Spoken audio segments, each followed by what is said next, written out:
National Union of Students.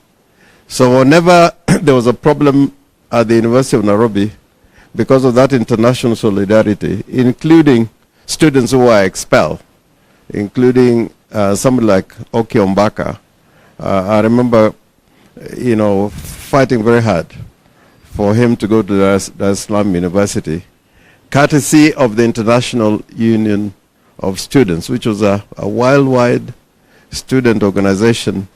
At the time when I was a student leader, the Secretary General was a Sudanese and also a member of the Sudanese Communist Party at the time.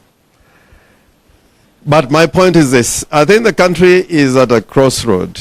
If ever there was a time to make change happen, it is now. It is now. Remember, I was at the Council of Governors meeting in Narok, and the view that is emerging that everywhere people are very angry with what is happening in the country, particularly the cost of living.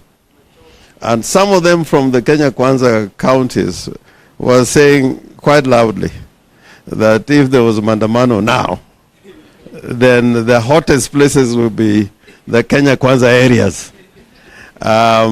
So if there was a time to make a difference or to make change happen, it is now. And the old tools of organization and mobilization, when Baba and I were in the student movement and there was a lecturer at the University of Nairobi, are very different, because you had to physically organize rallies.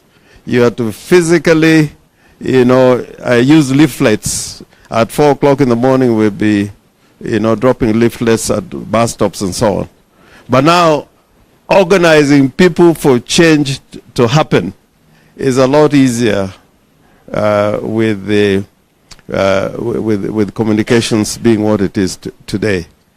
And even without going around with a van like this one, you can organize a meeting.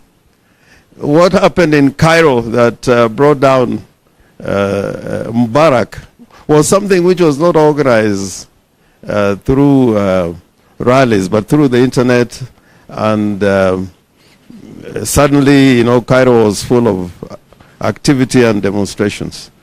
So I want to urge you, looking at the past, the stopping the war in Vietnam, in America, was students.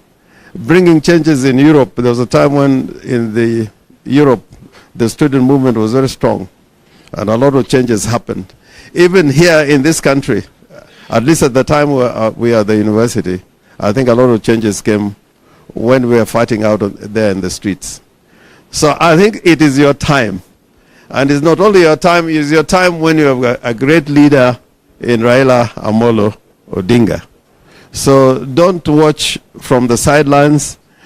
Do not be afraid, because cowardice, like they say, you'll have to die 1,000 times. But if you're able and prepared to face the dictator, I think this is the time to do it. So how we organize, I think that's why we are talking. But I hope that you will have courage, patriotism, and let's make change happen in Kenya. And it can happen this year if at all we work together and make that change.